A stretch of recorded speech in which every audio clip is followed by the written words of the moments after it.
नमस्कार मंडळी, मी अमृता आणि तुम्ही पाहत आहात अमृताच होम अँड लाईफ. तर आजचा दिवस माझ्यासाठी खूप छान आणि आनंदाचा आहे, कारण मला आज घरासाठी एक वस्तू घ्यायची आहे.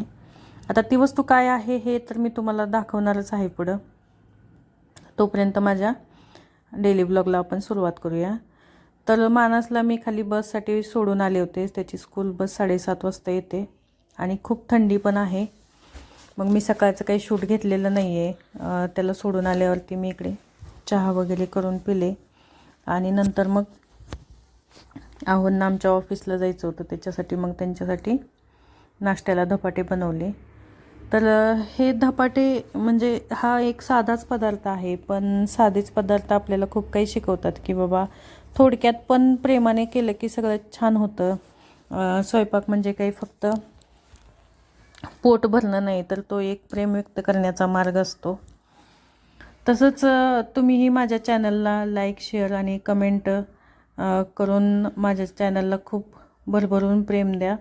आणि तुमचं लाईक, शेअर, कमेंट आणि सबस्क्राईब माझ्यासाठी खूप महत्त्वाचं आहे, कारण तुमच्या सबस्क्राईब आणि कमेंटमुळे ना मला एक मोटिवेशन मिळतं की बाबा याच्यापेक्षा आणखी छान छान व्हिडिओ बनवून मी चॅनलवरती अपलोड करण्याचा प्रयत्न करेन.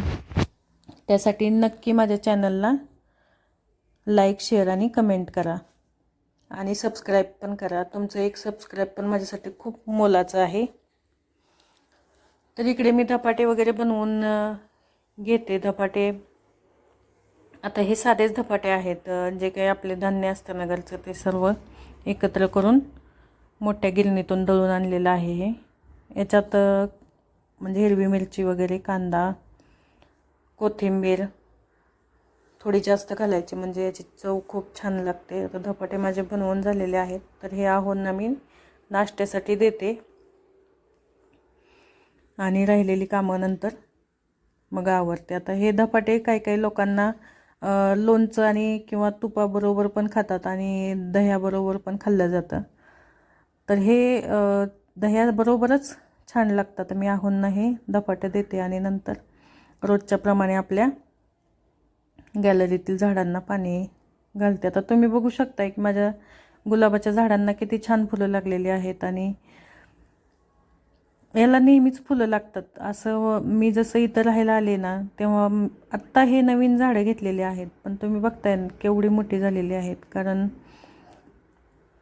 ह्या झाडांची मी काळजीही तशीच घेते. यांना आपल्याला काही भाज्या वगैरे असतात निवडलेल्या, त्याचं जे काही निवडून आपण जे टाकून देतो ते मी झाडांच्या कुंड्यांमध्ये घालते. आता त्याचं खत निर्माण तयार होतं आणि त्या खतामुळे आपली झाडं छान वाढतात. आता माझं हे झाडांना पाणी वगैरे घालून झालेलं आहे. नंतर मी इकडे स्वयंपाकाची भांडी वगैरे घासून घेते,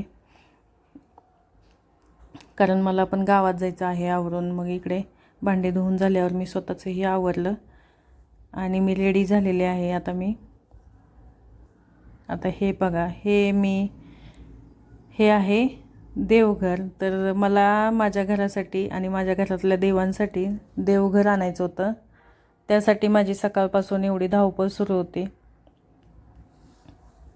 तर हे मी देवघर आणलेलं आहे. आता ह्याचा फायनल लुक मी तुम्हाला माझ्या नेक्स्ट व्लॉगमध्ये दाखवते. तोपर्यंत मला ना जर नवीन देवघर आणलेलं असेल आणि त्याची पूजा वगैरे किंवा देवाची स्थापना कशी करायची, त्याचे जर काही नियम वगैरे असतील तर ते मला नक्की कमेंट करून सांगा. आणि तुमचे काही जे आहे ना ओपिनियन ते मी फॉलो करेन.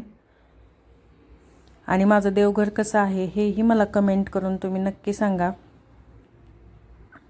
तर कसं आहे माझं देवघर, मी फायनल लुक तर नेक्स्ट व्लॉगमध्ये शेअर करेन. तोपर्यंत माझ्या चॅनलला लाईक, शेअर आणि कमेंट करा आणि चॅनलला सबस्क्राईब करायला विसरू नका.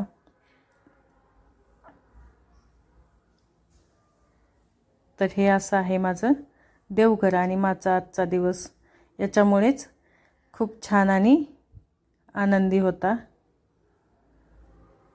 तर कसं वाटलं तुम्हाला हे देवघर, नक्की मला कमेंट करून सांगा. आणि चला भेटूया आपण नेक्स्ट व्लॉगमध्ये. तोपर्यंत मी इकडे देवघराची साफसफाई वगैरे करून घेते आणि माझ्या देवांची याच्यामध्ये स्थापना करून घेते. मला कमेंट करून नक्की सांगा की जर काही नियम असतील देवाचे नवीन देवघरासाठी किंवा देवाची स्थापना करण्यासाठी तर नक्की मला कमेंट करून सांगा. मी ते नक्की फॉलो करेन आणि माझ्या देवघराचा फायनल लुकही तुम्हाला मी माझ्या नेक्स्ट ब्लॉगमध्ये दाखवेन. आता इकडे माझं सुरू आहे.